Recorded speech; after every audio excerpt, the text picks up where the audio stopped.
Graydon House and HarlequinAudio present The McAvoy Sisters' Book of Secrets, a novel, by Molly Fader, performed by Nancy Peterson. 1. May 2018. Delia. Delia Collins was not proud of her glee. It was unbecoming, she got that. And truthfully, she couldn't even say where it came from. What awful spring of motherhood created this kind of joy in catching her teenage daughter sneaking back into the house past curfew? If she was a different kind of mother, she'd be worried, or angry, even guilty. And she was angry, worried, and guilty. This had to be partly her fault, hers and Dan's. They were too lenient, too forgiving.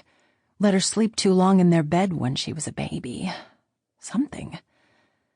But somewhere between her gut and her head, the anger, worry, and guilt morphed into this giddiness. Delia and Dan had told her they were trusting her, that this was, for real this time, her last chance. Bryn had promised she wouldn't be late. And Bryn had blown it. Dan shuffled into the room, bleary-eyed, up way past his bedtime, and she felt a sudden rush of affection for him in his worn, thin Cleveland Browns pajama pants. "Go on to bed," she told him as she dragged her old blue rocking chair across the carpet. "What are you doing?" "Nothing. Actually, can you—" The chair got stuck on the edge of the coffee table and she couldn't twist it away. Dan reached down and pulled it loose, the momentum nearly knocking her sideways. "Careful," he said, and reached out to steady her. "I'm going to be the first thing Bryn sees when she walks in the door." She glanced down at her watch. A half-hour late. "Did you call her cell?" he asked. "Yep." She didn't answer, but she texted to say she'd be home soon. She texted because she'd been drinking, and she knew Delia would be able to tell. Delia ran into Jenny's mom the other day outside Giant Eagle, and she'd clearly thrown up her hands trying to control Jenny. "She's mad at me all the time anyway," she'd said. "Why make it worse?" "Pick your battles," she'd said. But what if Delia picked the wrong one? "When was that?" 10 minutes ago. "Are you supposed to be enjoying this so much?" Dan asked. Probably not. But Delia was the breastfeeding perimenopausal mother of a teenager and an infant. Enjoyment was wired wrong these days. "What's your plan?" "Plan?" She walks in the door and what? "Dan, I'll handle it. Just go to bed." "You're gonna scream?"